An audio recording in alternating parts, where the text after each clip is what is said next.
Welcome back to Euractiv's EU Tweets of the Week.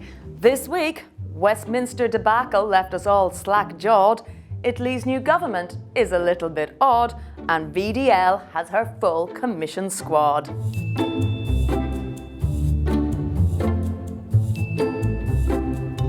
This episode is sponsored by Plastics Europe. More about them at the end.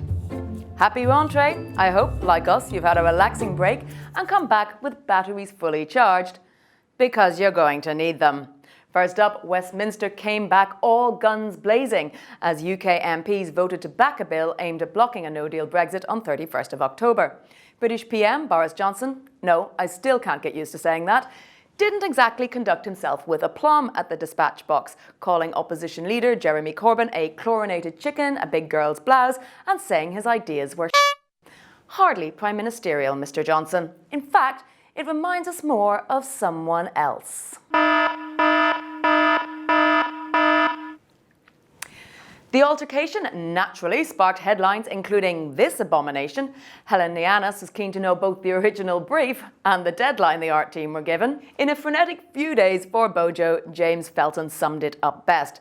Day 1 of Parliament, loses his first vote in Commons, reduces his majority to -43. Day 2 becomes the first PM in history to lose his first 3 Commons votes, and Day 3, his own brother quits rather than see out the week. Antoine Bertrand likened Boris to Monty Python's knight in the Holy Grail, blindly blithering on when it's clear he's been defeated. Meanwhile, Jacob Rees-Mogg didn't exactly raise the tone. His bizarre slouching soon had photoshoppers everywhere editing with glee.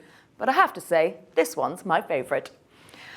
As the UK continues to lead the Basket Case of Europe award, Italy finally seems to be getting its house in order. Catherine Fieschi asked, is there a chance that Boris Johnson might shoot himself in the foot as comprehensively as Salvini did, as the new Italian government was officially installed on Thursday, minus Matteo Salvini, Italy's former interior minister and de facto leader of the anti-mass migration movement.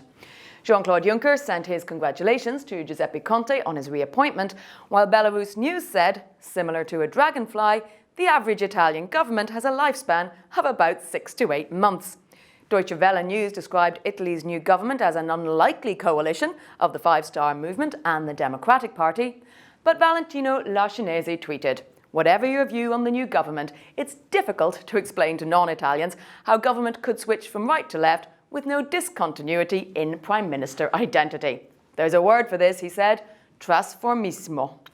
Magnus Franklin can't help but think how the Spitzenkandidat process and the choice of Ursula von der Leyen as Commission President could have played out differently with the current Italian government around the table. Well, quite. So, turning to the Brussels rentrée and that new Commission. With the nomination of Paolo Gentiloni as Italy's pick for Commissioner, Ursula von der Leyen said she had received names from all the EU member states and will present the full college on Tuesday.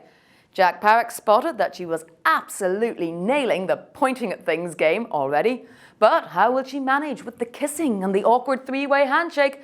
Jean-Claude's a tough act to follow. This week, we are sponsored by Plastics Europe. Find out more about zero pellet loss at the Operation Clean Sweep workshops at the K Fair 2019 in Düsseldorf. You can register online now.